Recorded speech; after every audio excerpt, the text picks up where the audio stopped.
30 ते 40 आयटम तुम्ही ऑर्डर केले, हे सगळे आयटम ज्यावेळेस पॅक हाऊसला येतात त्यावेळेस मग ते सगळं पॅक हाऊसचं ते आयटम इंडिव्हिज्युअल पॅक केलेलं त्याचं पिकिंग होतं.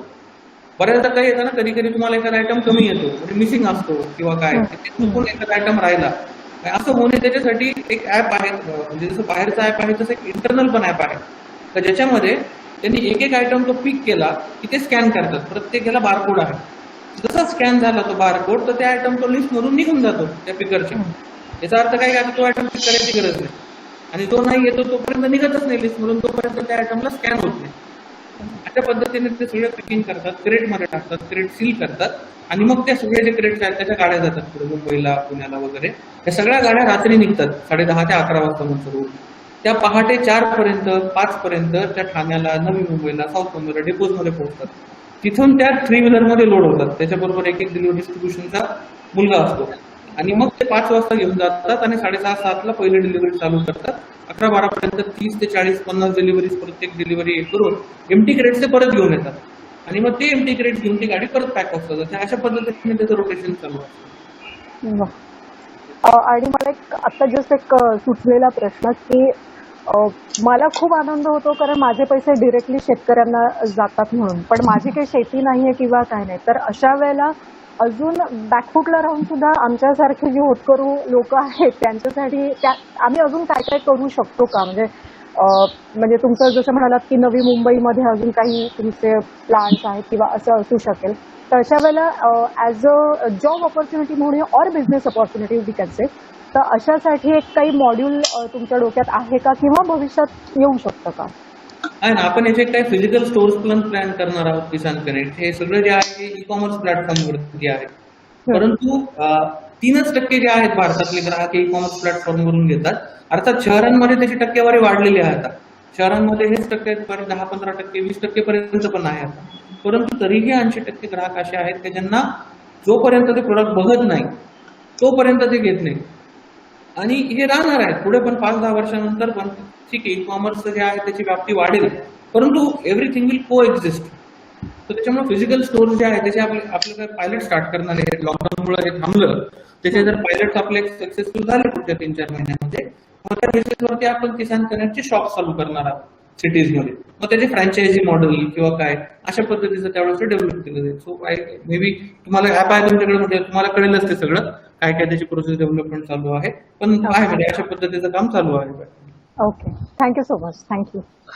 विवेक, मला म्हणजे आता असं आहे की कुठलंही प्रॉडक्ट म्हणजे ऍग्रिकल्चर प्रॉडक्ट तयार होण्यासाठी सगळ्यात बेसिक आहे की त्याचं बियाणं, ते बियाणं, ती माती, ती काय पद्धतीची सगळी होते आणि त्याला काय पद्धतीचं हे केलं जातं.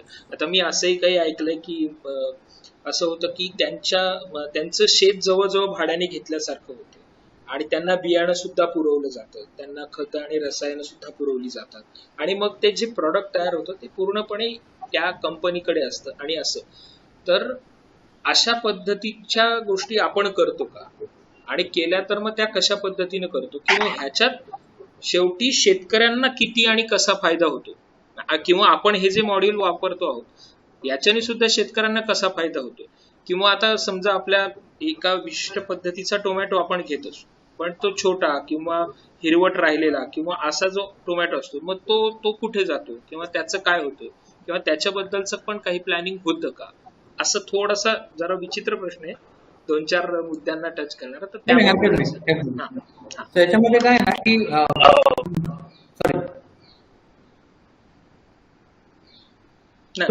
याच्यामध्ये काय की शेतकरी जर टर्मिनॉलॉजी, जर शेतकऱ्यांची भाषा बघितली तर 1 नंबर माल, 2 नंबर माल असं म्हणता येईल.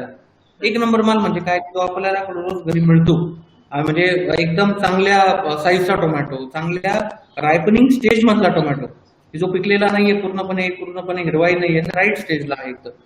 परंतु असाच माल तयार होतो थोड्या शेतामध्ये, असं नाही, बराच माल 2 नंबर माल पण तयार होतो. 2 नंबर माल म्हणजे काय, माल चांगलाच असतो, परंतु तो एक्झॅक्टली म्हणजे त्याचं अपीअरन्स जे आहे ते तेवढं अट्रॅक्टिव्ह नसतं, किंवा त्याचा डिशेप झालेला असतो. तो कांदा आहे समजा, तर मग त्याला कधी कधी आपल्याला ते 2 कोंब आलेले असतात कांद्याला, त्याच्यानंतर कधी कधी तो खूपच मोठ्या साईजचा असतो, किंवा एखादं फळ टरबूज आहे त्याची छोट्या साईजचा आहे, किंवा ग्राहकांना एका टिपिकल साईजचा लागतं. अशा वेळेस हा जो 2 नंबर माल आहे हा जनरली हॉटेल लाईनला चालतो, याचा जो दर आहे हा कमी असतो, डायरेक्टली 30-40%, 50% पर्यंत याचा दर कमी असतो या मालाचा. आणि हा माल जो आहे हा जनरली हॉटेल लाईनला चालतो, कारण त्यांना समजा पावभाजी करायची आहे किंवा दुसरं काही करायचं आहे, तर त्यांना त्याच्या अपीअरन्सची काही गरज नाही, त्याच्यामुळे त्यांना हा माल स्वस्त मिळतो. आणि त्याच्यानंतर मग त्याला ज्यूस सेंटर्स असतील समजा, त्यांना काय टरबूज एकदमच परफेक्ट पाहिजे अशातली काहीच गरज नाही ना, थोडा डिशेप झालेला टरबूज तरी चालेल त्यांना. मग शेतकऱ्यासाठी काय आहे ना, की असे 2 प्रतीचे माल निघतात, आणि तो जर मार्केटला गेला मंडीला, तर त्याला ऑब्व्हियसली जो सगळा मिक्स करून नेल्यामुळे त्याला सगळ्याला एकच भाव मिळतो. परंतु तरी हे जसं आपण त्याला जेव्हा सॉर्टिंग शिकवतो त्यावेळेस त्याला त्याचा चांगला माल बाजूला केल्यामुळे त्याला दर खूप जास्त चांगला मिळतो. आणि मग आपण त्याला काय करतो की त्याच्याबरोबर ट्रेनिंग देतो की साधारणपणे 1 नंबर माल तुझा 50% निघला आणि 2 नंबर माल 50% निघला शेतामध्ये, तर काय होईल, त्याच्यापेक्षा जर आपण 1 नंबर माल 80% निघला आणि 20% माल 2 नंबर निघला, तर तुझं इकॉनॉमिक्स काय राहील. मग त्याला लक्षात येतं हे बरोबर आहे. मग ते 1 नंबर माल वाढवण्यासाठी काय करायला हवं, मग ते झाडाची काळजी हार्वेस्टिंगच्या आधी काय घ्यायला पाहिजे, राईट स्टेज कोणती आहे हार्वेस्टिंगची. फ्लावर आहे, एखादा फ्लावर जर खूप मोठा झाला, पिवळा पडायला लागला, तर तो ग्राहक घेत नाही ना बाजारामध्ये, तो त्याला इकडे ते हॉटेल लाईनला द्यावा लागतो, मग त्याला तो एकदम कमी दर मिळून जातो त्याला. तर मग तो राईट स्टेजलाच जर काढला तर तसं होणार नाही. त्याच्यासाठी लावतानाच जर त्याने असं लावलं की 8-8 दिवसांनी माझा प्लॉट मार्केटला येईल, म्हणजे एकटीने येणार सगळं.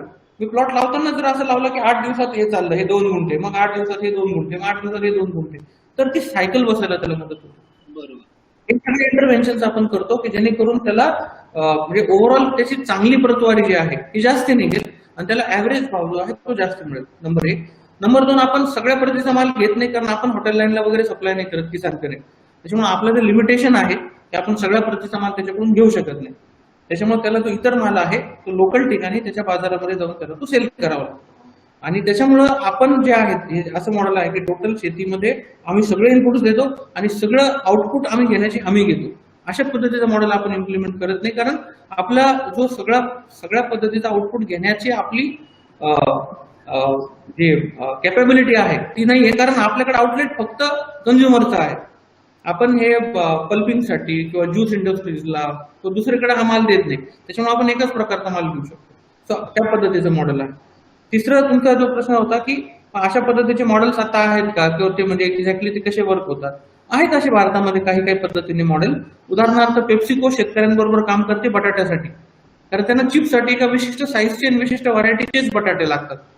आणि मग पंजाबमध्ये नॅचरली होतात ते, तिथं त्यांची फॅक्टरी आहे. पण त्यांनी पुण्यात ज्यावेळेस फॅक्टरी टाकली 10-12 वर्षापूर्वी, त्यावेळेसपासून मग त्यांनी पुण्याच्या आजूबाजूच्या भागातल्या शेतकऱ्यांना ट्रेनिंग देऊन या पद्धतीचं मॉडेल करायला चालू केलं की आम्ही बियाणे देतो, सर्व गोष्टी देतो आणि तुम्ही एवढा बटाटा द्या. याच्यामध्ये प्रॅक्टिकली डिफिकल्टीज फक्त ह्याच येतात की बऱ्याचदा काय होतं, क्लायमॅटिक कंडिशन्समुळं किंवा काही रोग आला त्याच्यावरती किंवा काय, तर त्या केसमध्ये जर त्याचं आउटपुट तेवढं निघालं नाही शेतकऱ्याचं किंवा डिशेप झालं जर प्रोडक्ट, तर कंपनी ते घेतली. अशा वेळेस बऱ्याचदा शेतकऱ्यांचे आणि कंपनीचे डिस्प्यूट होण्याचे असतात प्रकार. पण ठीक आहे, म्हणजे ओव्हरऑल या गोष्टींना पण सेट व्हायला वेळ लागेल, हळूहळू होतील त्याच्यातून पण कायदेशीर मार्ग निघतात, सगळे मार्ग निघतात. आणि पण अशा पद्धतीचे मॉडेल्स आहेत. सगळ्याच पिकांबद्दल नाही, पण काही पिकांबद्दल असे मॉडेल निश्चित भारतामध्ये चालू आहे. आणि बियाणांच्या बद्दल काय आपण करतो, त्याबद्दलचं काय असतं आपलं? बियाणांबद्दल आपण त्यांना म्हणजे आता काही शेतकऱ्यांना जर आपण पुलिंग केलं, पुलिंग म्हणजे काय की समजा सर्व शेतकऱ्यांना मेथीचं बियाणं पाहिजे आहे, मग त्यांनी लोकल वगैरे घेण्याऐवजी जर आपल्याला माहित आहे की सगळ्यात चांगलं बियाणं कोणतं आहे, कारण आपले ॲग्रोनॉमिस्ट आहेत, BSc ॲग्री, MSc ॲग्री अशी टीम आहे आपल्याकडे, कशी त्यांना मार्गदर्शन करते. आणि बॅकएंडला आपण काम करतो जे कृषी विद्यापीठ आहेत, त्याच्यानंतर कृषी विज्ञान केंद्र आहेत त्यांच्याबरोबर, जेणेकरून आपल्याला माहित असतं की बेस्ट व्हरायटी कोणती आहे. ती व्हरायटी आपण प्रोक्युअर करून ठेवतो त्यांच्यासाठी, आणि तीच आपण त्यांना पुढे देतो. आणि त्यांचं जे पेमेंट आहे मग भाजीपाल्याचं किंवा काय जे डेली पेमेंट जातं त्याच्यामधून आपण ते पैसे कट करून घेतो त्यांना.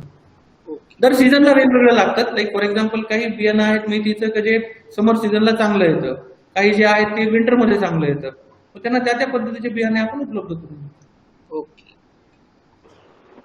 मला विचारायचं होतं पुढचं शास्त्र. बोल ना, बोल. मला विचारायचं होतं की ह्या ज्या पद्धतीचं तू म्हणतोय ट्रेनिंग दिलं जातं सॉर्टिंग करण्याचं, त्याचं तसं शेती करण्याचं पण ट्रेनिंग दिलं जातं का एक वेगळ्या पद्धतीने? आणि आपण हायजीन आणि ते कशा पद्धतीने मेंटेन करतो या सगळ्या याच्या दरम्यान? याच्यामध्ये काय केलंय ना आपण, पॅकेज ऑफ प्रॅक्टिसेस POP आपण त्याला म्हणतो, त्या डेव्हलप केलेल्या आहे सर्व आपण शेतकऱ्यांसाठी प्रोडक्ट वाईज. आता हे पॅकेज ऑफ प्रॅक्टिसेस मध्ये काय काय येतं याच्यामध्ये, राईट फ्रॉम म्हणजे लँड प्रिपरेशन, कारण सोविंगच्या आधी हे येतं लँड प्रिपरेशन, त्याच्यानंतर इनपुट सिलेक्शन, त्याच्यानंतर सोईंग, त्याच्यानंतर ग्रोईंग, त्याच्यानंतर हार्वेस्टिंग. प्रत्येक स्टेजला काय काय करावं आणि कसं करावं याची आपण सगळी एसओपी म्हणजे स्टँडर्ड ऑपरेटिंग प्रोसिजर आपण म्हणतो, असे आपण तयार केलेले. या सगळा जो बंच आहे त्याला आपण पॅकेज ऑफ प्रॅक्टिसेस म्हणतो. तर आपण शेतकऱ्याला विविध प्रकारचं म्हणण्यापेक्षा विविध फेजेसमध्ये ट्रेनिंग देतो. एकदा मेंबर जॉईन झाला की त्याला टोटल पॅकेज ऑफ प्रॅक्टिसेस आधी समजावले जातात. मग त्याच्या शेतीमध्ये बेसिक गोष्टी कशा कराव्यात, मग लँड प्रिपरेशन त्यांनी कशी करायची, मग त्याच्या लँडचं टेस्टिंग आहे जमिनीचं, त्याच्यात साधारणपणे जमिनीचा पोत कसा आहे, मग त्याला कोणते त्यांनी क्रॉप्स घ्यायला पाहिजे किंवा फर्टिलायझर्स कोणते वापरायला पाहिजे, कोणते कमी वापरायला पाहिजे, हे सगळ्याचा आपण त्याला गायडन्स देतो. सो शेती करण्याचं निश्चितपणे शेतकऱ्यांना माहित असतं. आपण प्रगतिशील शेतकरीच निवडतो मुद्दाम, कारण डायरेक्टली ग्राहकांना माल देणं आहे ना, हा एकदम म्हणजे सेन्सिटिव्ह भाग आहे आणि डेली तेवढा माल मिळालाच पाहिजे. आदल्या दिवशी ऑर्डर देऊन पण जर माल मिळाला नाही तर ग्राहक मग नाराज होतात. त्याच्यामुळे ते चांगलं शेतकरी सिलेक्शन पण आवश्यक आहे. सो शेतीचा ऍक्सेस आपण देत नाही याच्यामध्ये अक्षय, परंतु त्याचे जे क्रिटिकल स्टेप्स आहेत शेती करतानाच्या त्याच्या पॅकेज ऑफ प्रॅक्टिसेसचं आपण ट्रेनिंग देतो. अच्छा, हायजीन बद्दल पण अक्षयने विचारलं होतं. हायजीन मध्ये काय आहे ना की म्हणजे खूप महत्वाचा पार्ट आहे हा, कारण बऱ्याच प्रोडक्ट जे आहे ना हे डॅमेज होतं शेतामध्येच. शेतामध्येच त्यांनी समजा काढलं आणि शेतातच टाकलं, एकमेकावरती सगळे प्रोडक्ट्स ठेवले, हे सगळं खराब होतं. त्याच्यामुळे आपण त्यांना मग आता हे प्रोडक्ट वाईज व्हॅरी होतं. पालेभाज्या असेल तर वेगळं आहे, फळं असेल तर वेगळं आहे, वांगे असेल तर वेगळं आहे. तर प्रत्येकाचं ट्रेनिंग जे आहे पोस्ट हार्वेस्ट मॉड्यूल आपण त्याला म्हणतो पॅकेज ऑफ प्रॅक्टिसेस मध्ये. पोस्ट हार्वेस्ट मध्ये की मग त्यांनी ते काढलं की त्यांनी एका शेडमध्ये झाडाखाली किंवा त्यांच्या शेतामध्ये जशी जागा असेल ते त्यांनी क्रेटमध्ये भरले पाहिजे. त्याच्यासाठी क्रेट आणि स्वच्छ पाहिजे. त्याच्यानंतर त्याची माती सगळी काढली गेली पाहिजे. त्याच्यानंतर देठ किती ठेवायचा किती नाही, आणि मग ते सगळे त्यांनी एका क्रेटमध्ये भरले पाहिजे. क्रेट कानापर्यंतच म्हणजे क्रेट उचलायची जी जागा असते त्याच्या खालीच भरले पाहिजे की जेणेकरून वरचा क्रेट त्याच्यावरती दबणार नाही. मग त्याच्यानंतर हे ज्यावेळेस रिक्षामध्ये भरतात तिथे येण्यासाठी तर रिक्षा ती स्वच्छ पाहिजे. बऱ्याचदा काय होतं, त्या रिक्षामध्ये समजा डिझेल वाहतूक केलेली आधी ड्रम, मग त्याला डिझेलचा वास असतो रिक्षाला, तो वास प्रोडक्टला लागू शकतो. म्हणून त्याला एसओपीज आहेत की त्यांनी भरण्याच्या आधी ती रिक्षा क्लीन केली पाहिजे पूर्णपणे, मग त्याच्यामध्ये हे ठेवलं पाहिजे. मग ते झाल्यावरती त्यांनी ते झाकून घेतलं पाहिजे, कारण नाहीतरी पर्यंत ऊन लागू शकतो प्रोडक्टला. अशा सगळ्या आपण एसओपीज त्यांना तयार करून त्यांनाच त्याच्यामध्ये ट्रेनिंग दिलेलं आहे शेतकऱ्यांना. ओके, हॅलो, मी विचारू का? हो पंकज बोल विचारा. बोल बोल. विवेक, जे आपल्याकडं दूध सहकार चळवळीतून मुक्त झालं आणि दुधाला अच्छे दिन आले, तशीच आपल्याकडं शेती व्यवसाय हा जो आहे हा सहकार चळवळीतून बाहेर येऊन हा खाजगी व्हावा आणि तेव्हाच खरं शेतकऱ्यांना बरे दिवस येतील. यावर तुम्हाला काय वाटतं की शेती ही खाजगी व्हावी का? कारण सहकार चळवळीतून सगळंच संपलंय. काही नाही, मी आपल्याकडे शेती महामंडळ आहे, श्रीरामपूरलाच आहे, हरेगावला बी बियाणे महामंडळ आहे, पण शेतकऱ्यांची प्रगती शून्य आहे. जर्सी गाय पहिल्यांदा म्हणजे अण्णासाहेब शिंदे आपले जे मंत्री होते, केंद्रीय मंत्री आपले, ती जर्सी गाय पहिल्यांदा भारतात आणणारे ते आहे. हो बरोबर. सगळं असून श्रीरामपूर इतका ओस पडलाय, पाणी आहे, सगळ्या गोष्टी आहेत. पण माझा प्रश्न सर हा आहे ना मूळ, की शेती ही खाजगी व्हावी तेव्हा शेतीला बरे दिन येतील का? आजचे दिन राजकीय शब्द घेऊन किंवा म्हणजे आता याला पंकजला जोडूनच मला ते विचारायचं आहे की आता हे जे काही आपलं शेतकरी बिलाच्या संदर्भात सगळा जो गोंधळ सुरू आहे, थोडासा तो गोंधळ पण या प्रश्नाच्या निमित्तानं जर आम्हाला तुम्ही दूर करू शकलात तर आम्हाला फार मदत होईल त्याची. त्याच्यामध्ये मी माझा पर्स्पेक्टिव्ह देऊ शकतो नक्कीच. जसं मी म्हटलं की I might not be perfectly right, कारण काय 56% साधारणपणे आता आपली भारतीय पॉप्युलेशन ही 70% होते, आता 56% शेतीवर अवलंबून असून पण शेती हा सगळ्यात मोठा प्रॉब्लेम मधला विषय आहे. म्हणजे खरंच विचार करण्यासारखी गोष्ट आहे. काही काही व्यवसायांवरती 1-2% जनता अवलंबून आहे फक्त, पण तरी ते व्यवसाय जे आहेत ते कसे असावेत याचं नियोजन केलेलं आहे सरकारने. पण 56% ज्याच्यावरती आपली जनता अवलंबून आहे त्याचं नियोजन असं खूप चांगल्या पद्धतीने नाही झालेलं. एनिवेज, माझ्या मते प्रायव्हेटायझेशन जर याच्यामध्ये झालं तर नक्कीच शेतीचा त्याच्यामध्ये फायदा होईल, कारण याच्यामध्ये भांडवली गुंतवणूक होईल. जसं प्रत्येक गावागावामध्ये बल्ब कूलर उभे झाले, हे त्याचं उदाहरण दिलं मगाशी, त्याच वेळेस शेतकऱ्याला डायरेक्टली कंपनीला माल देतात एजंटांना बाजूला सारून. त्याच पद्धतीने जर गावोगावी कोल्ड रूम, कलेक्शन सेंटर्स असे जर तयार झाले, त्याची साखळी जर थेट ग्राहकांपर्यंत झाली, तर शेतकऱ्याला त्याचा माल फेकून देण्याची किंवा बल्कमध्ये एकदम स्वस्तामध्ये विकण्याची वेळ येणार नाही. आता हे खाजगी माध्यमातूनच होऊ शकतं का? उत्तर आहे हो पण आणि नाही पण. हो पण तर कसं की खाजगी माध्यमातून हे केल्यामुळे भांडवली गुंतवणूक खाजगी व्यावसायिकांकडे भरपूर असते, कारण त्यांना त्याचा परतावा पाहिजे असतो. हे सहकार्यांना वगैरे लिमिटेशन असतं. परंतु हॅव्हिंग सेड दॅट, जर इव्हन सहकाराकडे पण जर प्रोफेशनल मॅनेजमेंट आणि भांडवल असेल तर ते पण ते करू शकतात. तसं सहकारामध्ये खूपशे प्रॉब्लेमॅटिक उदाहरणं आहेत आपल्याकडे, कारण त्यांना पॉलिटिकल बेस बनवलं गेलं किंवा तिथे करप्शन झालं किंवा काय. परंतु सहकाराचे चांगले उदाहरणं पण आहेत आपल्याकडे, जसं अमूल आहे, हे सहकाराचं चांगलं उदाहरण पण आहे, कारण त्यांनी ते फक्त प्रोफेशनली केलं आणि भांडवल तयार केलं आणि तेच भांडवल गुंतवलं. आपण अमूलचे प्रोडक्ट्स बघतो, टेट्रापॅक आहे, आईस्क्रीम आहे, दूध आहे, हे आहे. सो माझ्या मते की हे खाजगी करण्यामुळे याला निश्चितच वाव मिळेल, पण त्याच्याही एक स्टेप पुढे जाऊन even cooperative or anyone can do it, provided they are willing to do it professionally and they are genuinely wanting to help the farmer. फार्मरचा जो प्रश्न आहे तो एका किंवा दुसऱ्या अशा छोट्या मोठ्या गोष्टीने सुटणारा नाहीये. त्याच्यासाठी एक लॉंग टर्म नियोजन असणं गरजेचं आहे. म्हणजे एक मोठा प्रश्न आहे, त्याच्यामुळे तो साहजिकपणे एकच काहीतरी केल्याने सुटेल असं नाही. आणि त्याच्यामुळे याच्यात जेवढे येतील सहकारी येतील, प्रोड्युसर कंपन्या येतील, खाजगी लोक येतील, तेवढे जण जेवढा याच्यामध्ये प्रयत्न करतील तेवढं हळूहळू हळू याच्यातले प्रश्न जे आहेत ते सुटायला मदत होईल असं मला वाटतं. जे फार्म लॉज आहेत 3, याच्यामुळे निश्चितपणे फायदा आहे शेतकऱ्याचा, निश्चितच याच्यामध्ये फायदा आहे. पण अगेन हे थोडंसं आपल्याला काय वाटतं की नाही याच्यामध्ये नाही असं झालं तर मग शेतकरी उद्ध्वस्त होईल आणि मग काही आपला गट म्हणतो की नाही असं झालं तरच शेतकऱ्याचा फायदा होईल. आपण जर ग्राउंडची परिस्थिती बघायला गेलं ना, तर खरं सांगायचं तर हे लॉज असताना, म्हणजे हे लॉज जर अस्तित्वात असले आणि इम्प्लिमेंट झाले किंवा नाही झाले, माझं again this is my opinion, तरी याच्यामुळे शेतकऱ्याच्या स्थितीत खूप मोठा बदल नाही घडणार आहे. त्याचं कारण असं की आपण काय म्हणतो की या लॉजमुळे आता त्याला market, APMC market to market कमिटीच नाही, बाहेर पण कुठेही माल विकता येईल, तो आज पण विकता येतो. फक्त तुम्ही जर तो बाहेर विकला तर 1% सेस गव्हर्नमेंटला द्यावा लागतो. बाकी बंधन नाही आज पण गव्हर्नमेंटचं. शेतकरी माल त्याचा कुठेही विकू शकतो. ते कधीच 10-15 वर्षापूर्वीच हे इम्प्लिमेंट झालेलं आहे. त्याच्यानंतर आपण काय म्हणतो याच्यामध्ये की कॉन्ट्रॅक्ट फार्मिंग. कॉन्ट्रॅक्ट फार्मिंग मध्ये सगळे लोक येते. कॉन्ट्रॅक्ट फार्मिंग आज पण लिगली पॉसिबल आहे. प्रॉब्लेम आहे त्याचं एक्झिक्युशन. कारण जर शेतकरी बॅकआउट करतात जनरली कॉन्ट्रॅक्ट फार्मिंग मधून, आणि आपल्या देशाचा कायदा शेतकऱ्यावरती ऍक्शन घेण्यासाठी निर्बंध करतो. आता मला सांगा, जर आपण एका कंपनीने कॉन्ट्रॅक्ट फार्मिंग केलं, शेतकऱ्याला बियाणं दिलं, सगळं तरी माल दिलाच नाही, मार्केटमध्ये विकून टाकलं, तर त्या केस, आणि कंपनीला जर तसा कायदाच नसेल का शेतकऱ्यावरती ऍक्शन घेऊ शकेल कंपनी, तर अशी कोणती कंपनी कॉन्ट्रॅक्ट फार्मिंग करेल? सो हे म्हणजे माझ्या मते हा कायदा जो आहे त्याचा शेतकऱ्यांना फायदा किंवा तोटा याच्यापेक्षा ऑलरेडी खूप सारं काम बऱ्याचशा कंपन्या याच्यामध्ये करता आहेत.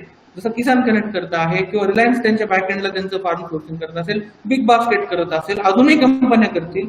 ह्या कंपन्या मला वाटतं जेवढे व्यावसायिक याच्यामध्ये येतील जास्तीत जास्त, आणि ते त्यांच्या त्यांच्या परीने बिझनेस मॉडेलच तयार करतील वेगवेगळे. जसं किसान कनेक्टचं एक बिझनेस मॉडेल आहे, बिग बास्केटचं थोडंसं वेगळं बिझनेस मॉडेल आहे, अजून कोणाचं तिसरं बिझनेस मॉडेल असेल. जेवढे याच्यामध्ये प्रोफेशनल कंपन्या येतील, व्यावसायिक येतील, एंटरप्रिनर्स येतील, आणि ते त्यांच्या किंवा शेतकरी एकत्र येतील आणि ते याच्यातून मार्ग काढायला लागतील, तर याच्यातून माझ्या मते आपोआप मार्ग निघायला लागेल. फार्म लॉज इम्प्लिमेंट झाले किंवा नाही झाले तरी पण मला वाटतं हा जो ट्रॅक आहे हा चालू आहे ऑलरेडी, आणि चालू राहणारच आहे, वाढतो आहे. आणि ई कॉमर्स जसं जसं पद्धतीने अजून मोठं व्हायला लागलंय ना, तसं याला खूप चालना मिळायला लागलेली. म्हणजे पुढच्या 5-10 वर्षामध्ये केवळ ई कॉमर्समुळं शेतीचा खूपसा जो चेहरा मोहरा आहे तो बदललेला असेल. तो फार्म लॉज इम्प्लिमेंट झाले तरी बदलणार आहे, फार्म लॉज इम्प्लिमेंट झाले नाही तरी बदलणार आहे, असं मला वाटतं.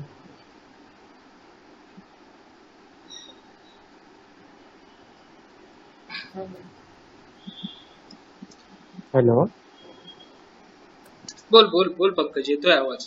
शार्दूल, याच्याशी कनेक्टेड तुझा प्रश्न आहे का? कारण मी वेगळं विचारणार नाही, बोल तू म्हणून. बोल. सर, माझा प्रश्न आहे, तुम्हाला पटलं तरच उत्तर द्या. पण श्रीरामपूरमध्ये हरेगाव साखर कारखाना, जागृती इंडस्ट्री, त्याच्यानंतर आपले वेगवेगळे महामंडळ, या सगळ्यानंतर जर सगळ्यात मोठी इंडस्ट्री आमच्या काळात आम्ही बघितली असेल तर प्रभात. की 2.5 रुपयाचं दूध पासून तर MIDC एरियात गेल्यावर कुठेही बघा झाड आणि प्रभात दोनच दिसायचं, बाकी काहीच दिसायचं नाही आम्हाला. हम्म. मग तुम्हाला एक्सपेरिमेंटल म्हणजे आर्टिस्ट या नात्याने विचारतो की हे सगळं सुरू असताना तुम्हाला अचानक एक्सपेरिमेंटल का करावं असं वाटलं? म्हणजे तुम्हाला पटलं तरच उत्तर द्या सर.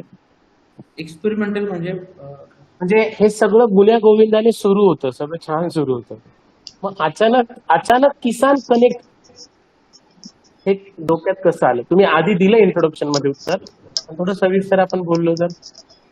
नाही, सो कसं आहे ना, म्हणजे प्रत्येक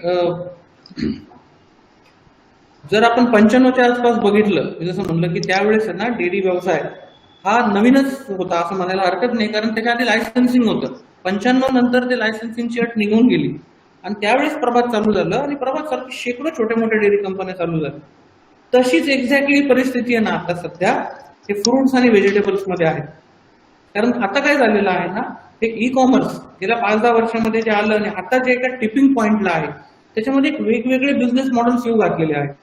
दुसरं हे जे फार्म लॉज आहेत याच्यामध्ये म्हणजे जरी शेतकरी हे बाहेर माल विकत होते आतापर्यंत, तरी पण आज त्याची चर्चा किंवा त्याचा आपण म्हणतो ना मोसम असं त्याचं तयार झालेलं आहे की शेतकरी आज वेगवेगळ्या बिझनेस मॉडेल्सकडे बघायला तयार आहेत, खूप उत्सुक आहेत.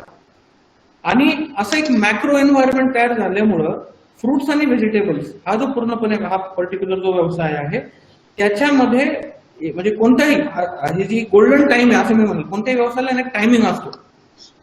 तो टायमिंग जर आपण याच्यामध्ये जर साध्य केला तर त्याच्यामध्ये आपल्याला हे वाटलं की हा टायमिंग याच्यासाठी अतिशय योग्य आहे. जे त्यावेळेस आपल्याला डेअरीमध्ये दिसलं होतं त्या पद्धतीने झालं, त्या पद्धतीचा टायमिंग आता फ्रुट्स अँड व्हेजिटेबल मध्ये दिसतो. केवळ एवढंच आपण घेतलं. आणि दुसरं काय ना की शेतकऱ्यांचे हे नाही म्हणत की आपल्याला हे जे शेतकऱ्यांचे प्रश्न आहेत ते फक्त ह्यानेच सुटतील, दुसऱ्या कशाने सुटणार नाही, परंतु आपण जसं म्हणतो ना CSR, corporate social responsibility, corporate social responsibility नंतर सगळ्यात आधी PSR आवश्यक आहे, पर्सनल सोशल रिस्पॉन्सिबिलिटी, राईट. आता डेअरीमध्ये 20 वर्ष एवढा एक्सपिरियन्स आल्यानंतर ऑब्व्हियसली आपण बरेचसे मॉडेल्स तयार करू शकतो, प्लॅटफॉर्म्स तयार करू शकतो आणि हे जे सगळं काय म्हणतात इन्फ्रास्ट्रक्चर आहे हे जर शेतकऱ्यांना उपलब्ध करून दिलं तर ते त्याचा खूप मोठा वापर करू शकतात. हे एक आपल्याला लक्षात आलं की ज्यांनी त्याच्यामुळं so that is why we decided की let us put this to use, let us aggregate farmers. लोक प्रभातला ट्रस्ट करतात, जे काय ऐकलं प्रभातने सांगितलं ते ऐकतात शेतकरी. मग चला मग याच्यामध्ये दुधाबरोबरच आपण ऍडिशनल एक लाईन मध्ये पण जर हा प्रयोग केला तर पॉसिबल आहे. मग दुसरे कोणते कोणते प्रोडक्ट्स आहेत, मग त्याच्यामध्ये ऊस आहे, पण ऊस आणि साखर कारखाना याचे सध्या वेगळंच पूर्ण व्यवसायाचं जगत आहे. त्याच्यामध्ये म्हणजे त्याला आणि पॉलिटिकल त्याला बरंचसं आहे. प्रभात म्हणजे we are not associated with any political party particular. त्याच्यामुळे आपण ठरवलं पॉलिटिकल जे व्यवसाय त्याला बाजूलाच ठेवायचं. मग दुसरे कोणते आहेत त्याच्यामध्ये, तर मग धान्य आहे, म्हणजे मग गहू असेल, त्याच्यामध्ये तांदूळ असेल वगैरे ते असेल, मग दुसरं फळं आहेत, तिसरं भाज्या आहेत. मग याच्यामध्ये सगळ्यात मोठा जो प्रॉब्लेम आहे जास्त तो याच्यामध्येच आहे. कशामध्ये? फ्रेश फ्रुट्स अँड व्हेजिटेबल मध्ये. गहू, सोयाबीन वगैरे याच्यामध्ये तुम्ही सोयाबीनचं क्षेत्र बघितलं असेल श्रीरामपूरमध्ये खूप वाढलं गेल्या 10-15 वर्षांमध्ये. कारण हे जे तेल बिया किंवा ज्या प्रोडक्टचा शेल्फ लाईफ जास्ती आहे त्याच्यामध्ये तुलनेने मार्केटिंगचे प्रश्न कमी येतात, कारण ते प्रोडक्ट स्टोअर करू शकतो शेतकरी. परंतु ज्या प्रोडक्ट्समध्ये पेरिशॅबिलिटी आहे, जे नाशवंत आहेत, जसं दुधासारखं आहेत, जसे भाजीपाला, त्याच्यामध्ये मार्केटिंगचे प्रश्न मोठे होतात. आणि मग त्याच्यामुळे ह्या व्यवसायाला जास्ती जर इनपुट दिलं तर त्याचे म्हणजे जास्ती लोकांचा प्रश्न सुटण्यामध्ये याच्या अनुषंगाने मदत होईल. That was the intent largely, किंवा बॅक ऑफ द माइंड ते होतं आपल्याला हे सगळं स्टार्ट करत असताना. तू PSR बद्दल बोललास म्हणून आता थोडा पर्सनल प्रश्नाकडे येतो की ह्या सगळ्या गोष्टी करताना तू काय पद्धतीने स्वतःला ड्राईव्ह करतो? तुझं स्वतःचं शेड्यूल म्हणजे आम्हाला समजा जर दिवसभर आम्ही विवेक बरोबर फिरायचं ठरवलं तर विवेक कुठे कुठे जातो, काय काय गोष्टी करतो, कसं कसं घडतं आणि काय केल्यानंतर त्याला काय त्याचं फिलिंग काय ह्या सगळ्याबद्दल.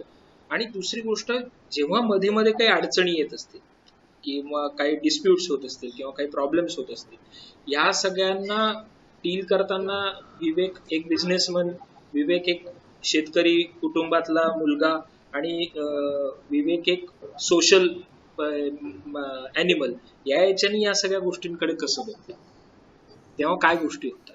मला काही किस्से जरी आले तरी चालेल, आम्हाला आवडेल ऐकायला. सो कसं आहे ना याच्यामध्ये की ड्रायव्हिंग फोर्स असतो प्रत्येक गोष्टी मागचा. आणि एखाद्याला जर म्हणलं ना समजा की हे कसं झालं तर तो उत्तर देऊ शकेल, पण खरं सांगायचं गेलं ना तर खूप गोष्टींचा सहभाग असतो त्या व्यक्तीला तिथपर्यंत पोहोचवण्यामध्ये किंवा त्या व्यवसायाला तिथपर्यंत पोहोचवण्यामध्ये. आपल्याला या 20-22 वर्षामध्ये खूप लोकांची मदत मिळाली. त्याच्यामध्ये मग शेतकरी असतील किंवा चांगले क्लायंट्स असतील किंवा बँका असतील, वेगवेगळ्या लेवलला प्रत्येकांनी मदत करत गेले, त्याच्यामुळे हा व्यवसाय इथपर्यंत आला. आणि जसं सगळ्यात मोठा जो ड्रायव्हिंग फोर्स आहे, मी जसं म्हणलं की पॅशन जे आहे माझं किंवा माझ्या कुटुंबाचे आहे शेतकऱ्यांबरोबर काम करणं. सो त्याच्यात सॅटिस्फॅक्शन खूप जास्त आहे. सॅटिस्फॅक्शन कारण 2-3 गोष्टी आहेत त्याच्यामध्ये. एक मुळात आम्ही शेतकरी कुटुंबातून येतो, सो त्याच्यामुळं म्हणजे मला पण मुंबई पुण्याला जरी तिथं असला तर मी नवी मुंबईमध्ये 4-5 वर्षापूर्वी शिफ्ट झालो. पण नवी मुंबईमध्ये कारण मार्केट वगैरे सगळं तिथं आहे, पण तिथं जरी शिफ्ट झालो तरी मी 50% श्रीरामपूरला जातो. कारण म्हणजे प्रोडक्ट येतं किंवा जे शेती आहे किंवा जे शेतकरी ते सगळे इकडेच आहेत, परंतु तुम्हाला मार्केटिंग पण जमलं पाहिजे, तेही तेवढंच महत्वाचं आहे. तो हे बॅलन्स करून चालवला. एक छोटासा मी तुम्हाला एक किस्सा सांगतो की डेअरीमध्येच इन्व्हेस्टमेंट होणार होती त्यावेळेस 2011-12 मध्ये. आणि राबो बँक म्हणून नेदरलँडचा फंड आहे तो, आणि त्यांनी ठरवलं होतं इन्व्हेस्ट करायचं. त्याच्यासाठी ते ऑडिट करायला आले, कारण मग ते बघतात. आता टिपिकली जर बघायला गेलं तर दुधाचा व्यवसाय सकाळचा असतो, म्हणजे प्रभात नाव पण त्याच्यामुळेच आहे कारण तो व्यवसाय सकाळचा आहे. आणि मग आमचं सकाळी 6-6:30 पासून काम चालू होतं. 6-6:30ला फील्डवरती जा, प्रोक्युरमेंट बघा, कलेक्शनच्या वेळेला वगैरे. आणि आम्ही असं त्यांना घेऊन फिरत होतो. श्रीरामपूर शेजारीच एक गाव आहे मला वाटतं कारेगाव म्हणून, आणि तिथं आम्ही गेलो होतो. तिथं कंपनीचं डायरेक्ट कलेक्शन सेंटर होतं, शेतकऱ्यांकडून थेट दूध खरेदी, मध्ये कोणी एजंट नाही, त्यांना डायरेक्टली पैसे त्यांच्या खात्यामध्ये वगैरे. आणि मग ते म्हणे आम्हाला तिथं सेंटर बघितलं, ते म्हणे आम्हाला काही शेतकऱ्यांना भेटायचं. चला जाताना तिथे त्या सेंटरच्या बाजूलाच एका जणाचं घर होतं, थोडंसं 1-200 मीटर वरती. आम्ही थांबलो तिथे. शेतकरी साधारणपणे मग साहजिकपणे आलं कोणी तर त्यांनी बसवलं, चहा वगैरे करा, हे सगळं करा. आणि तो बँकेचा म्हणजे त्या राबो फंडचा अधिकारी होता तो. आता हे MBA वगैरे असतात, पूर्ण फायनान्सचं बॅकग्राऊंड आणि ते सगळं, आणि त्यांना थोडी क्युरियोसिटी असते शेतीबद्दल. त्यांनी चहा वगैरे ते सगळं घेताना तो म्हणे अरे हे गाया किती म्हणे तुमच्याकडे शेतकऱ्याला? तो म्हणे आहे माझ्याकडे 3-4 गाया आहेत. तो नाही, गायांचा ROI किती आहे म्हणे, एका गायीचा ROI म्हणजे रिटर्न ऑन इन्व्हेस्टमेंट किती आहे. कारण तो MBA फायनान्स ना, त्याच्यामुळे साहजिकपणे इन्व्हेस्टमेंट किती, मग त्याचे रिटर्न किती, मग हे कसं मिळणार. विचारावं यांनी, शेतकऱ्याला काय प्रश्न विचारायला पाहिजे, हा माणूस काय विचारतो. पण इंटरेस्टिंग त्याच्यानंतर होतं ऍक्च्युली. तो म्हणे 1 मिनिट थांबा म्हणे, मी माझ्या मुलाला बोलवतो. त्यांनी त्याच्या पोराला बोलवलं. त्याचा मुलगा आला की नाही, अशी हाफ खाकी पॅन्ट घातलेली होती त्यांनी, बनियन होतं. आणि तो म्हणे अरे तुला ते सांग बरं, त्यांना ते काहीतरी विचारतो. तो म्हणे ROI किती याचं. मी म्हटलं आता अगेन याला नसेल कळालं, त्याच्यामुळे त्यांनी त्याच्या मुलाला बोलवलं. बेटर वे यांना अजून थोडंसं एम्बॅरस करण्याऐवजी मी याला सांगतो. पण तो मुलगा म्हणे मी सांगतो तुम्हाला. त्या मुलाने सांगितलं की माझ्याकडे आता 4 गाया आहेत, त्यांची एवढी कॉस्ट आहे. त्याच्यानंतर मी अजून 6 गायांसाठी प्रपोजल केलेलं आहे. मला डेअरीचं प्रॉपर डेअरीचं ऑलरेडी लेटर मिळालेलं आहे, कारण मी 2 वर्षापासून ऑलरेडी दूध सप्लायर आहे. आणि याला साधारणपणे 365 दिवसांमध्ये 300 दिवस दूध येतं, एवढ्या रेटला माझं दूध विकलं जातं. मला एका वर्षामध्ये कालवड मिळते. पुढच्या जर मेल फिमेल जर बघितलं तर दर 2 वर्षांनी मला एक फिमेल कालवड मिळते. त्याची एवढी प्राइस होती, इनपुटची एवढी प्राइस आहे, सेल्स प्राइस एवढी, मला एवढा नफा होतो. आणि त्यांनी ROI काढून सांगितलं ना त्याला 5 मिनिटांमध्ये. तर मी शॉक झालो, म्हणलं अरे बापरे, हे तर उलटच झालं काहीतरी. आता नक्की याला काय वाटणार. आणि याला साहजिकपणे अनपेक्षित होतं ते ऑफिसरला, म्हणजे याला काय वाटणार, यांनी आधीच तयारी करून ठेवलेली होती. म्हणलं आता हे गडबड झाली, म्हणलं आता करायचं काय. मी मुलाला बोलवलं, म्हणलं अरे बाळ तू असं कसं काय सांगितलं एवढं सगळं कॅल्क्युलेट करून, तुला कुठून नाही सगळं, तू काय म्हणजे त्याच्यावरती बोलली. तो आणि मी कॉस्ट अकाउंटंट आहे म्हणे. मी कॉस्ट अकाउंटंट, मी पुण्यात जॉब करत होतो, मला पगार होता 20,000 रुपये. परंतु मी दरवर्षी इकडे यायचो ना, आम्ही भाऊ आहे, 2 भाऊ आहे. एक भाऊ शेती करतो आणि मी कॉस्ट अकाउंटंट आहे, कारण याच्यामध्ये सगळ्यांचं भागत नाही. पण 20,000 पगार आहे. आणि मी ज्यावेळेस मागच्या दिवाळीला आलो त्यावेळेस मी बघितलं त्याच्या डेअरीने आपण काय करतो, बऱ्याचशा बँकांच्या सहभागाने आपण शेतकऱ्यांना कर्ज वाटप करतो. पण फक्त कर्ज वाटप हा 20% भाग झाला, 80% ते शेतकऱ्याचं ट्रेनिंग आहे. मग त्याच्यामध्ये ब्रीडिंग कसं असावं, फीडिंग कसं असावं, अॅनिमल मॅनेजमेंट कशी असावी, अॅनिमल हेल्थ केअर कसं असावं, यील्ड कसं वाढलं पाहिजे अॅनिमलचं, त्याला कोणता चारा घालावा, हे सगळं म्हणजे खूप 150 लोक आहेत त्याच्यासाठी डेअरीमध्ये फक्त हेच करण्यासाठी. डॉक्टर्स आहेत त्याच्यात भेटत डॉक्टर. तो हे सगळं असल्यामुळं आम्हाला ट्रेनिंग मिळालं आणि यील्ड खूप वाढलं होतं. मग मी विचार केला की हे सगळं करण्याऐवजी जर मी 10 जनावरांचा गोठा केला तर मला पैसे तेवढेच मिळतील. 20,000 पगारामध्ये माझं मेसला एवढं जातं, कॉस्ट अकाउंटंट असतो पण माझं मेसला एवढं जातं, येण्या जाण्याला एवढं जातं, पेट्रोलला एवढं जातं, घर भाड्याला एवढं जातं, मला 12-13,000 रुपये मिळतात. मला जर 25,000 रुपये इथे जर घरबसल्या मिळत असतील तर मला तिकडे जाऊन पुण्यामध्ये किंवा एखाद्या झोपडपट्टीमध्ये जाऊन हे करायला काही मला इंटरेस्ट नाही अजिबात. That is Y am here. आणि आता हे मी वाढून दाखवणार आहे. सो हे जे आहेत ना, I think these are the things which हे तुम्हाला विचार करायला भाग पाडतात की आपण खरंच एखाद्या अशा एक मोठ्या रचनेचा भाग आहोत की जेणेकरून आपण एक निमित्त झालो आहोत असे काही बदल घडवून आणायला. या गोष्टी खूप सॅटिस्फाय करून जातात की असा बदल घडतोय. म्हणजे एकीकडे आपण बोलणे की नाही शहराऐवजी गावाकडे चालाय, पण गावाकडे संधी तर उपलब्ध पाहिजे. संधी कशा उपलब्ध होतील? श्रीरामपूर सारखं शहर आहे समजा, तिथं काय टाटाचा किंवा बजाजचा प्लांट नाही येणार आहे ऑटोमोबाईलचा. इथं शेतीपूरक व्यवसायच तयार झाले पाहिजे. आणि शेतीपूरक व्यवसाय असे तयार झाले पाहिजे की त्यांनी गावागावामध्ये उद्योजक तयार करायला पाहिजे. शेतीकडे उद्योग म्हणून बघायला पाहिजे लोकांनी, पण मग त्याच्यासाठी त्यांना ट्रेनिंग पाहिजे, त्यांना हँड होल्डिंग पाहिजे. सो तुम्ही किस्सा विचारला म्हणून जस्ट मला हा शेअर करावा असं वाटलं particularly. This keeps you driving, this keeps you motivating, this keeps you inspiring always, की अशा पद्धतीचा बदल घडतो आहे, अशा पद्धतीचं शेतकरी म्हणजे गाव पातळीवरती काम होतंय, अशा पद्धतीने शेतकरी एम्पॉवर होतात. आणि मग हे असलं ना की मग म्हणजे माझं एक पर्टिक्युलरली फिलॉसॉफी आहे की तुम्ही जर चांगलं काम करत असाल ना तर मग हे अस्तित्व तुम्हाला मदत करतं प्रत्येक पद्धतीने, कोणत्या ना कोणत्या पद्धतीने. मग तुम्हाला चांगले लोक मिळतील, तुम्हाला फायनान्स मिळेल, तुम्हाला मार्केट मिळेल, तुम्हाला सुरभी मॅडम सारखे कस्टमर्स पण मिळतील आणि सगळं होईल. आणि मग हे होत जातं सगळं. सो खरं सांगायला गेलं तर त्याच्यामुळे काय की आपण उभं केलं किंवा काय हे असं पॉसिबल नाही. म्हणजे एक माणूस असा नाही उभं करू शकत असं मला वाटतं. Unless there are too many people supporting that cause, unless there are too many people who have helped him to create that, ते होत नाही. त्यामुळे प्रभात डेअरीचं आपलं स्लोगनच आहे पार्टनर्स इन प्रोग्रेस. कारण हे सगळे पार्टनर्स म्हणून मानतो आपण. शेतकरी पार्टनर्स आहेत, आपले एम्प्लॉईज पार्टनर्स आहेत, आपले ग्राहक पार्टनर आहेत आणि या पार्टनरशिपच्या माध्यमातून हे उभं राहतं. प्रॉब्लेम जे आहेत म्हणजे डे टू डे चॅलेंजेस त्याच्यात येतात, निश्चित येतात. कारण पेरिशेबल कमोडिटी आहे, टायमिंगचं आहे, गव्हर्नमेंट पॉलिसीज कधी चेंज होतात, कधी पाऊस खूप कमी झाला, दुष्काळ पडला, दुधाचे प्राइसेस खूप वाढतात, कधी दूध एक्सेस होतं, सरप्लस होतं. मग ते असे चॅलेंजेस तर असतातच त्याच्यामध्ये, जसे प्रत्येक व्यवसाय आहे त्याच्यामध्ये. आम्हाला पर्टिक्युलरली काय ना त्याच्यामध्ये की फॅमिली आहे पूर्ण बिझनेसमध्ये. माझी वाईफ आहे बिझनेसमध्ये, माझे काका आहेत, वडील आहेत, त्याचे 4-5 फॅमिली मेंबर्स आहेत पूर्ण व्यवसायामध्ये. त्याच्यामुळं त्याची खूप मोठी मदत होती. कारण याच्यामुळे मेंटली पण जे आहे तुम्ही स्टेबल राहतात काही कठीण परिस्थितीमध्ये, पण फॅमिलीचा सपोर्ट असतो पूर्णपणे एक्झिक्युशन मध्ये. आणि अल्टिमेटली काय होतं की जर चांगलं काम तुम्ही करत असाल, जसं म्हणलं की लोकांचा पॉझिटिव्ह दृष्टिकोन असतो मग बघण्याचा. पॉझिटिव्ह दृष्टिकोन असला तर मग तुम्हाला त्याच्या संधी मिळत जातात.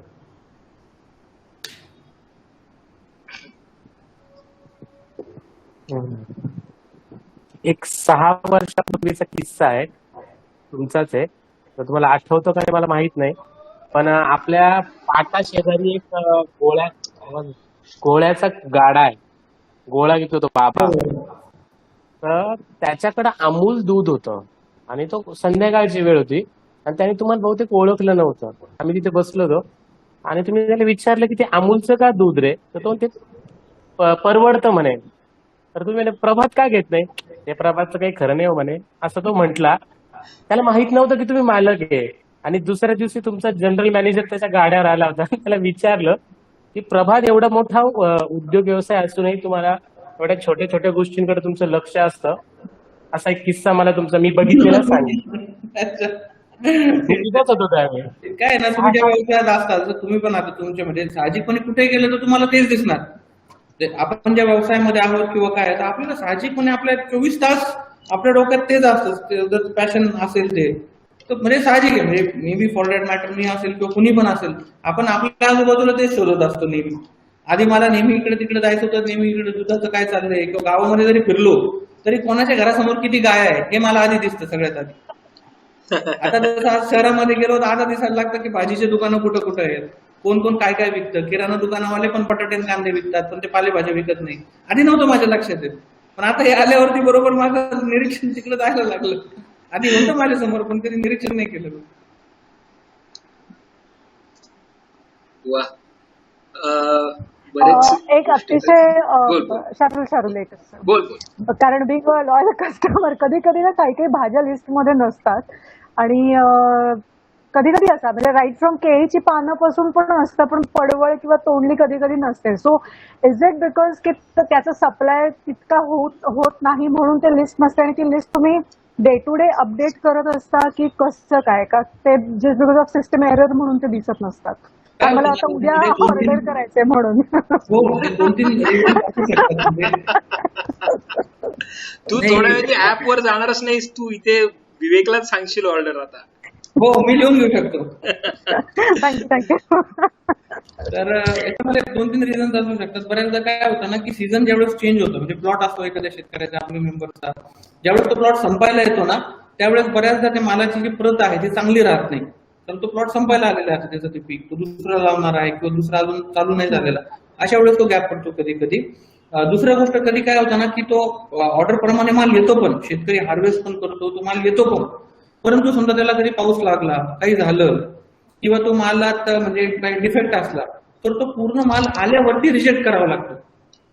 असं जर झालं त्या केसमध्ये, तर मग ते लगेच ऍप वरून ती जे आहे ते काढावं लागतं ते, की बाबा हा माल जो आहे तो रिजेक्ट आहे, असं होतं. जनरली आपण याला फिल रेट म्हणतो. आपण फिल रेट म्हणजे जेवढी ऑर्डर आली तेवढं आपण पूर्णपणे देऊ शकतो की नाही.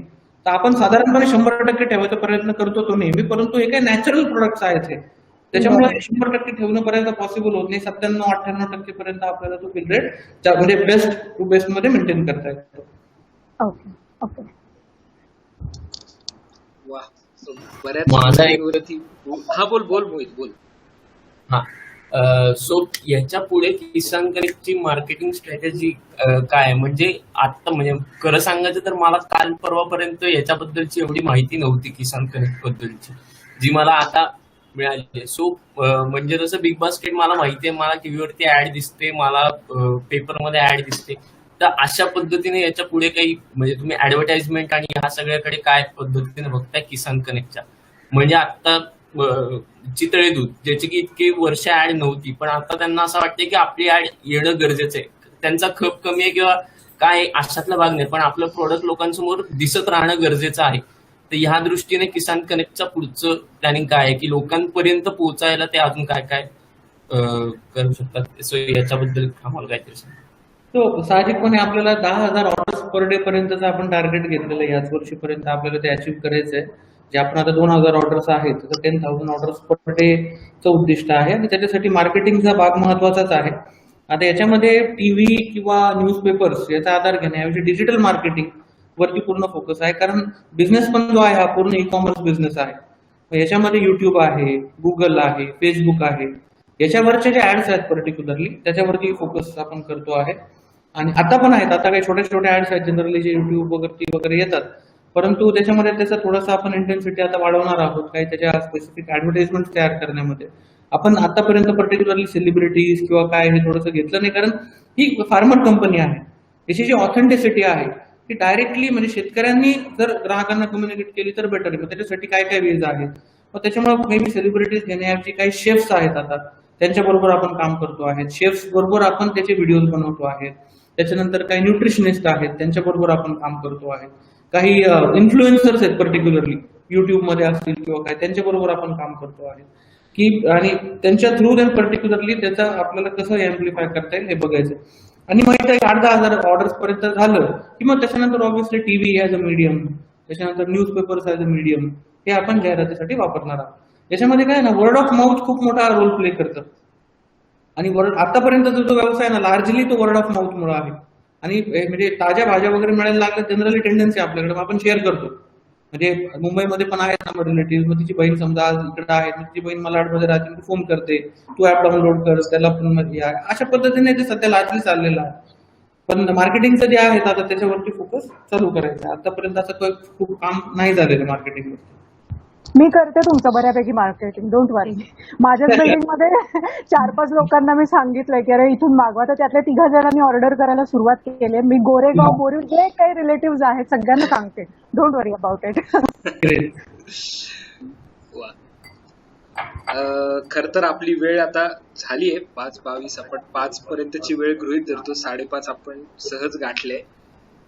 बोलायला गेलो तर अजून भरपूर प्रश्न निघतील, गप्पा पण भरपूर होतील, पण मला असं वाटतं की एकदा आपण इतक्या सगळ्या गप्पा करण्यापेक्षा जाऊन किसान कनेक्टचं काम आणि सगळे जरूर. प्रोसेस बघायला खरंच मजा येईल. जरूर जरूर. ते आपण एकदा कधीतरी प्लॅन करूया. आम्हाला आवडेल ते सगळं बघायला. तर ठीक आहे. नक्की. थँक्यू विवेक. आम्हाला काही Thank you. उभ्या आडव्या कुठल्याही शंकांना तू एवढा वेळ काढून उत्तरं दिलीस, आम्हाला हे सगळं सांगितलंस. मजा आली खूप. आणि सगळेच खूप इंटरेस्ट म्हणजे ते मला खूप आवडलं. मागे अनुप सूर्यवंशीचं सेक्शन झालं होतं तेव्हा तर तो स्ट्रक्चरल इंजिनियर कुठलाही फ्लायओव्हर बघितल्यानंतर त्याला असं वाटायचं अरे ह्याच्यात हे असं नव्हतं ते तसं करायला पाहिजे असं तो म्हटला मला त्या दिवशी. तसंच सेम तुझं की घरासमोर गायी किती आहेत ते दिसतं आणि आता शहरात फिरताना भाजीवाल्याचे स्टॉल्स कुठे कुठे आहेत ते दिसतं. माणसाला स्वप्नात सुद्धा तेच दिसतं सतत. तो ध्यास असला की ते कळलं. मजा वाटली. थँक्यू. आता सगळ्यांना थँक्यू सगळे जे जॉईन झाले होते. नेक्स्ट सेशन आपल्या ह्या याच्यात नेक्स्ट सॅटरडेला सुमित लांडे आपल्याला शब्दालय प्रकाशनचे सुमित लांडे एकंदर पब्लिकेशन आणि पुस्तकांचं पब्लिकेशन त्याचं डिस्ट्रीब्युशन ह्या सगळ्याबद्दल आपल्याला माहिती द्यायला आणि आपल्याशी गप्पा मारायला येणार आहेत. तर त्या सेशन मध्ये काय होतं त्याची उत्सुकता सगळ्यांना आहेच. So thanks for joining. Thanks Vivek पुन्हा एकदा. थँक्यू. ओके. विवेक सर पुण्यात फ्रँचायसी देत असेल तर मी घेईल बरं का. जरूर. फ्रँचायझी आपण model चालू झालं, मी सांगतो खाण्यात नक्की. मी पण आहे आणि मी इंटरेस्टेड आहे. मी तुम्हाला पर्सनली मेसेज करून ठेवतो. पंकजला द्यावीच लागेल विवेक, कारण पंकज मूळचा श्रीरामपूरचा आहे. हो. त्याच्यामुळे कोल्हापूरचा आहे मी. बरं अरे बापरे, हा क्रायटेरिया असेल तर मी बाद आहे. मी कोकणातली आहे. मग फक्त आंबा महोत्सवाला मला तुम्ही अप्रोच व्हा. Thank you sir. Thank you. Thank you so much. खूप मजा. थँक्यू.